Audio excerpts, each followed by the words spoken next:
Welcome to MMA Insider. In today's video, we've got a packed lineup of headlines, including Sean O'Malley's recent revelation about his upcoming UFC title fight with Aljamain Sterling, Sage Northcutt's bold call-out of Japanese legend Shinya Aoki, and the unfortunate news that 4 fighters have tested positive for banned substances. Finally, we'll discuss the recent rumors surrounding Jorge Masvidal and a potential return to the octagon for one last fight. So sit back, relax, and get ready to dive deep into the latest happenings in the MMA world.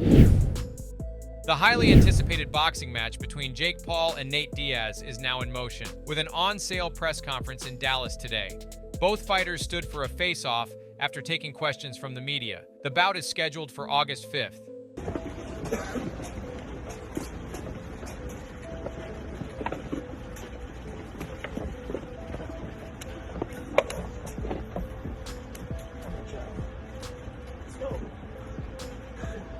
Lower.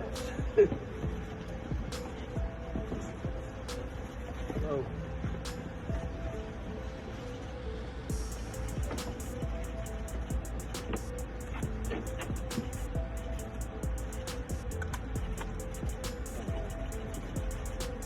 Thank you very much, guys. Again, In a recent announcement, the UFC confirmed that newly crowned light heavyweight champion Jamahal Hill is set to make his first title defense at the upcoming UFC 292 pay-per-view event, scheduled to take place on August 19th at TD Garden in Boston. Hill's opponent is expected to be former light heavyweight champion Jorge Prochazka, which is sure to be an exciting and highly anticipated matchup. Stay tuned for more updates as we get closer to fight night. 4 fighters tested positive for banned substances following the first half of the PFL heavyweight and light heavyweight season in Las Vegas. Former UFC title contender Thiago Santos and longtime UFC veteran Krzysztof Jotko, both fighters who debuted under the PFL banner this past April, have failed drug tests.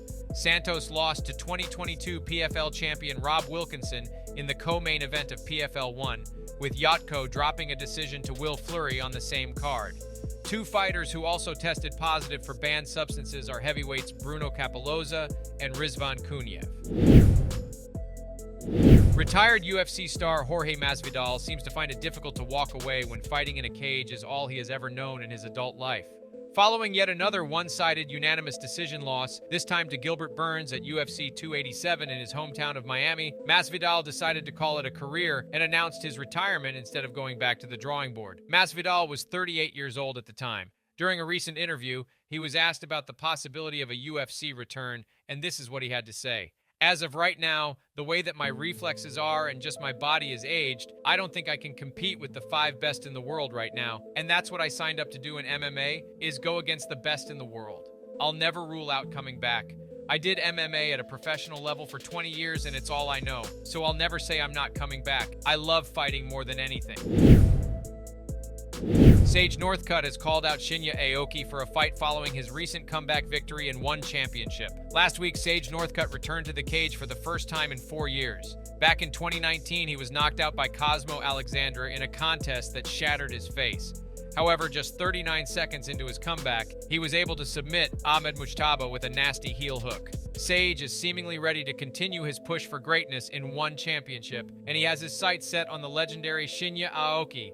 This is what he said in a post-fight interview. I did have one set up with Shinya Aoki, and I think that would be a super exciting one. Looking through my finishes now, you can see my grappling has improved a lot, and I got to show some grappling.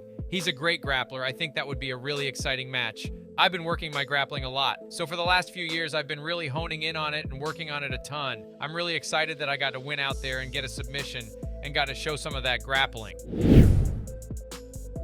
Sean O'Malley has revealed that he won't receive pay-per-view points for his upcoming title showdown against Aljamain Sterling. At UFC 288, Aljamain Sterling defeated Henry Cejudo via split decision to retain the UFC Bantamweight Championship. In doing so, he set up a future meeting with #1 contender Sean O'Malley. Ever since debuting, O'Malley has been seen as a future title challenger. Later this year, he'll get the chance to prove that he belongs when he steps in there against Aljo. However, as per O'Malley, he won't actually be receiving pay-per-view points for the contest.